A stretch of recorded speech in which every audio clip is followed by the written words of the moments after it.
Welcome everyone, thank you for joining me. We are on the Motley Fool website, a website I highly recommend for any dividend investor or any investor in general. It usually provides a good bit of insight into a vast array of stocks, different industries, different dividend pairs, and they go into quite a bit of depth. They're usually well written, and there is a wee bit of expertise in throughout the article.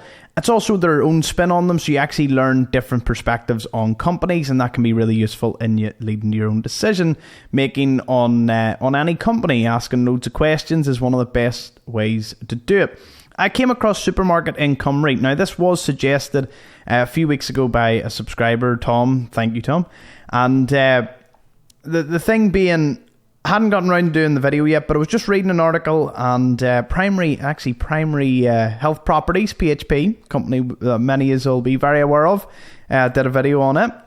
And coming down, I seen Supermarket Income Reit, and I started reading through it, and it was very interesting because I tell you why. They say that the likes of Tesco's and Sainsbury's supermarket stocks tend to be very recession-proof. They tend to do quite well during a recession because food is such a necessity. Supermarkets have to be open, and provided things go too bad for everyone, the supermarket should be open and continue operating as normal. Now we can delve into what ones perform better from the likes of Aldi and Lidl against the top ones, but had me thinking, and I was reading this, you could buy shares, as they say in the article, in the FTSE 100 juggernaut like Tesco's or Sainsbury's. However, what if you were to buy shares in the people that own the buildings that they're in? Specifically, Supermarket Income Reit. They let out and own sites to both Asda, Morrison's, Waitrose, Aldi, Marks and Spencer's, Tesco's and Sainsbury's. All of them. And the yield, I think, is right now, it's 4.8%. It might be 6% now, depending on what Dividend Max and Simply Wall Street will say. We'll be having a look into their dividends per share as well. But this is quite an opportunity. I mean, obviously, no financial advice here. I was just, me thinking out loud. It makes sense. It does make sense. I appreciate everyone in my portfolio videos saying, why don't you have a supermarket, for obviously the recession that we're entering. And to be honest, a REIT, I like REITs. I have, B-Box, Tritax is, for distribution. But I'm certain to think maybe, the likes of Supermarket Income Reit could, coexist with that investment. Possibly. I'm not saying I'm pulling the plug on it just yet. But yeah, ticker symbol SUPR. Currently trading at 119 pence. We'll look at their last 5 years. Okay, not too bad. You can see here it went from £1 down to just 92 pence. It didn't suffer too much compared to a lot of companies at the start of the pandemic. They've actually only been paying a dividend from their inception back in, is that when they started in? Yep, that is when they started in 2017. They started paying a quarterly dividend, and it has been growing, and so has their share price. Now, in the last year, they are down not even 0.5%. They've had some much lower points, 116. I say that the difference between the real drops and the peaks here are nothing. They're barely 15 pence between them, which is, you normally don't see that few volatility. And being a REIT, they obviously have to give out all their earnings. I think it's like 90% of any profit made, or all their profit, as a dividend. So let's see. They have properties across the UK, and we're going to dive right into it and see where it is. Okay, we invest in the future model of UK grocery services. Traditional in-store, click and collect at stores, and home delivery from store. So they're in the FTSE 250. That's a good start. And they form a key part of the UK grocery market. All right, let's see. There's plenty of information here on their website. We're going to go to their About Us. Oh, it just gives their board of directors and investment advisors and whatnot. Okay, well, in that case, I'm going to go to the strategy because I want to see their investment case. I always love a company trying to tell you why you should buy them. Okay, let's pause that. Could watch the 5-minute video, but you could also watch it too. A virtual tour of our omni-channel store. Right, okay. I'd rather just read it. Let's see. A key pillar of our investment strategy is to invest in omni-channel stores, larger supermarkets that provide normal in-store shopping, but they also operate as a last-mile online grocery fulfillment centre for home delivery and click and collect. Okay, well, a lot of the larger stores are swapping to that anyway. But obviously, you know, if that is a particular store in an area, I don't know how they have a sort of back into that. Like, how do they tell? I don't know their involvement for this. I know they own the property, and I know they'll look deep into what properties they pick. But yeah, a rather strange read, I must say, in the way they're presenting that. We acquire supermarket property with long inflation-linked leases. Okay, and then we aim to provide long-term secure income. Okay, that's nice. That's nice. They've grown their dividend year on year, which they have, albeit it's only been 5 years. You know, a lot of dividend investors may be put off by the lack of a track record, but with the likes of Doc Martens and a future company I'll be looking at called Supreme, with not the really overpriced clothing company, a different type of Supreme company. They're only new to dividend paying. It could be an opportunity, but I do understand why some people just love dividend aristocrats and kings that have paid consistently for longer than I've been even on this planet. I do understand the safety on that, but you know, I am also one that I do dabble in a bit of no risk, no reward at times. So some of these companies might be good pickups. Asset management. Many of our sites have asset management opportunity, installation, renewable energies and whatnot. Improving sustainability as well. Financial strategy. This would be more important for us. Let's say acquisitions through shareholder equity and bank borrowings. Their debt to equity ratios actually improved year on year as well. So, you know, they can clearly raise capital quite nicely. And they pay dividends quarterly, which is, again, quite the surprise. The majority of our stores are linked to the 4 largest UK supermarket operators. So, as mentioned earlier, Tesco, Sainsbury's, Asda, and Morrison's. Morrison's just got displaced by, is it Aldi? Aldi took 4th place. Literally only a week ago in market share. So there you go. Bit of news for everybody. Their portfolio, because if you've been in this channel at any stage, you know I love looking at maps. And look what it is.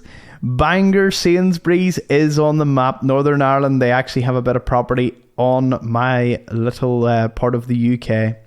Brilliant. You can see Morrison's color-coded. Yep, Tesco's are all blue. Orange Sainsbury's, Morrison's yellow. You get the idea. There's the wee Waitrose. Waitrose is actually a place I've never been in. I've never been in a Waitrose. There you go, fun fact. Or an Aldi. I've never been in an Aldi or a Waitrose. Or even a Morrison's. Yeah, there is no Morrison's, Waitrose, and I don't think there's an Aldi in Northern Ireland. So there you go. A bit of news. We only recently got Greggs, so you know that says a lot. The striped ones are Sainsbury's, but they're joint ventures, so I'm sure Supermarket Income Reit must just work with Sainsbury's on those projects. 47 stores and 26 joint stores, so 73 supermarkets across the board. You can go over to their investor sector or centre, and you get share price, news, dividend information.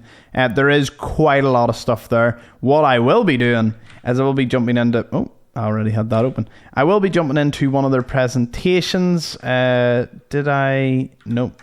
Let's open it here now. We'll have we nosy. Yep, just runs through the team again, and then 372 million in new acquisitions, which is pretty good. They were using quite a lot of their cash flow, and notice from Trading 212 in investing, which here I'm always for investing. Investing is a good use of cash, I must say. And they've also grown year on year in net rental income, possibly due to some of their new acquisitions as well. And dividend has grown yet again. Dividend per share, only slightly, but again, it's not bad. This week graph was actually really interesting. It was showing some of, I assume these are some of the newer pickups, likes of Sainsbury's, Bangor and whatnot, and how much they actually make of their revenue. all the way up to the 79.7 million that they actually bring in rental. Okay. Lots of other things there, but we're going to jump on over here to Simply Wall Street, one of the platforms that I use for doing a wee bit of research into companies.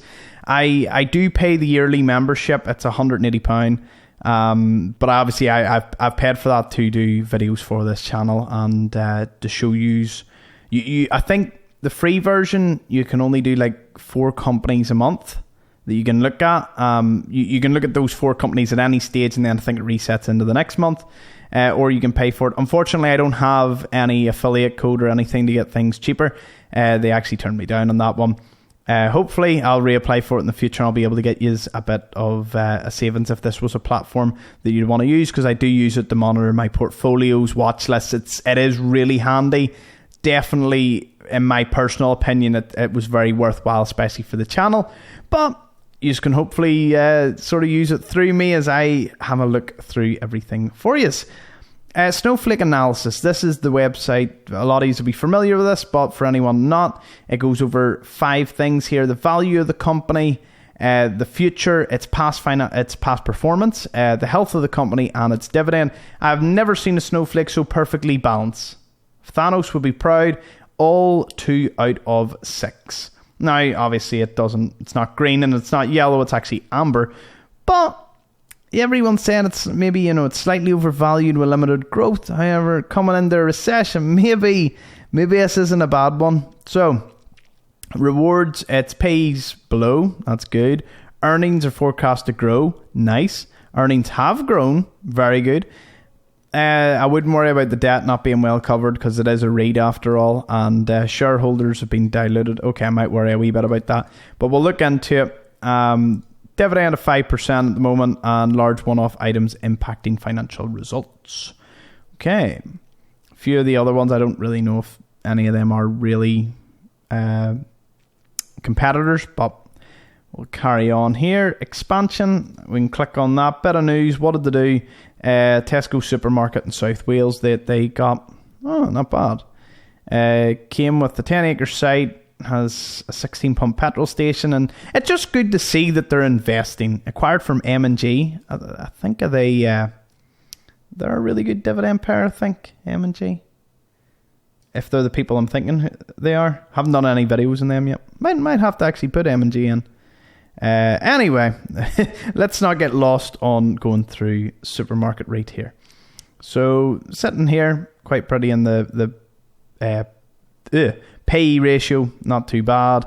Nothing out of the ordinary. Now, apparently they are overvalued according to the discounted cash flow model. Again, take it with a pinch of salt on Simply Wall Street. It is a great platform, great use, but there are certain things, especially its future analysts that it presents, where I'm like, I don't know. It seems not correct in my personal opinion, but you've got to ask loads of questions. You've got to say to yourself, well, would this suit my portfolio? Does the company you sort of look at the sort of economic climate? We're into a recession. There's just so many things to consider. And once you do all that, hopefully you come to a pretty good consensus.